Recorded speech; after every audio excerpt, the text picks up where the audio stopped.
Netaji indoor স্টেডিয়ামে নামাজ পড়ার জায়গাটা পর্যন্ত করে দেয়নি ঠিক মতো। আর রাস্তায় ভাত রান্না করেছে, এই আলেমদেরকে বা ইমামদেরকে রাস্তায় দাঁড়িয়ে যেমন কুত্তাকে খাবার খেতে দেয় এই ধরনের আচরণ করেছে। আপনারা দেখেননি, টিভিতে দেখেননি? বাড়ালো কত? মাত্র 500 টাকা। 2500 ছিল, 500 টাকা বাড়িয়ে 3000 করল। অথচ আমরা দেখতে পাচ্ছি, আমি যখন মেন উৎসতে আসি, আপনারা সবাই জানেন যে বাবর বলে একজন সম্রাট ছিল।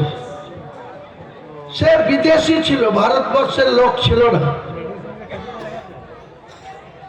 600 বছরের বেশি সময় ধরে যে মুঘল সম্রাটরা রাজত্ব করেছিল, তার মধ্যে বাবর চেঙ্গিসের লোক ছিল। সে ইব্রাহিম লোদি সেই সময় ভারতবর্ষের সম্রাট ছিল। মান সিং বলে একজন রাজা ছিল।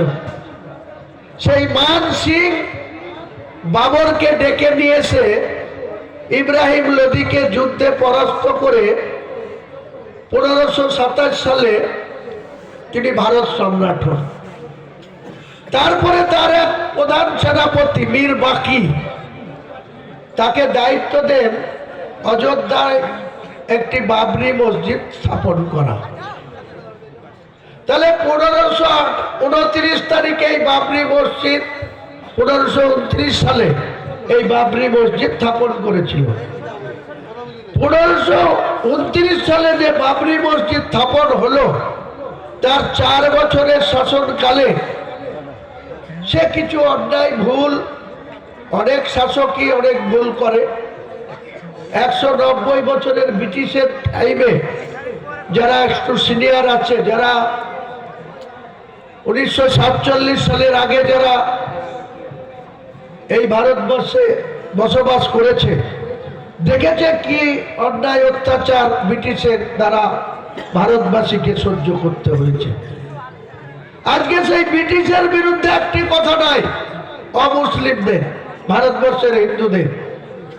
কিন্তু 464 বছর ধরে যে মসজিদটা ছিল, সেই মসজিদটাকে 1992 সালে তৎকালীন প্রধানমন্ত্রী পিভি নরসিংহ রাও কংগ্রেস দলের সর্বভারতীয় সভাপতি ছিলেন এবং সিপিএম এর সরকারের সমর্থনে প্রধানমন্ত্রী হয়েছিলেন। সেই সময় আমাদের বর্তমান মুখ্যমন্ত্রী ওই পিভি নরসিংহ রাওয়ের মন্ত্রিসভায় কেন্দ্রীয় ক্রীড়া রাষ্ট্রমন্ত্রী ছিলেন। তাহলে তখন দিনের আলোতে 4-5 লক্ষ, ভারতবর্ষের যা হিন্দু সংখ্যা তাতে 4-5 লক্ষ মানে 0.0050% হবে, অর্থাৎ 0.5% হবে। সেই লোকরা প্রকাশ্য অযোধ্যায় জড়ো হয়ে 4 দিন ধরে 5 দিন ধরে জড়ো হয়ে সেই বাবরি মসজিদের ধাটাটা, সেই বাবরি মসজিদের স্ট্রাকচারটা পুরো ডিমোলাইজেশন করে দিল, ভেঙে দিল, নষ্ট করে দিল।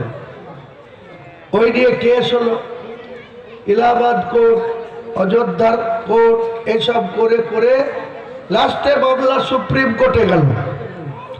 সুপ্রিম কোর্টে যখন গেল, তখন সুপ্রিম কোর্টের 2019 সালে সুপ্রিম কোর্ট একটা রায় দিল।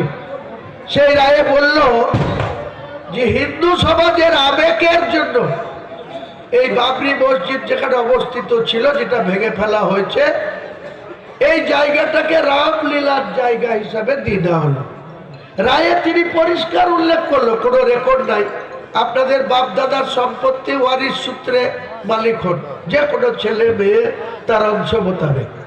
সেখানে পরিষ্কার একটা সুপ্রিম কোর্টের মতো প্রধান বিচারপতির 5 জনের ডিভিশন বেঞ্চ পরিষ্কার করে বলল শুধুমাত্র হিন্দুদের আবেগের জন্য তাদের এই জায়গাতে রামলীলাকে দিয়ে দেওয়া হলো, তারা রাম মন্দির করবে।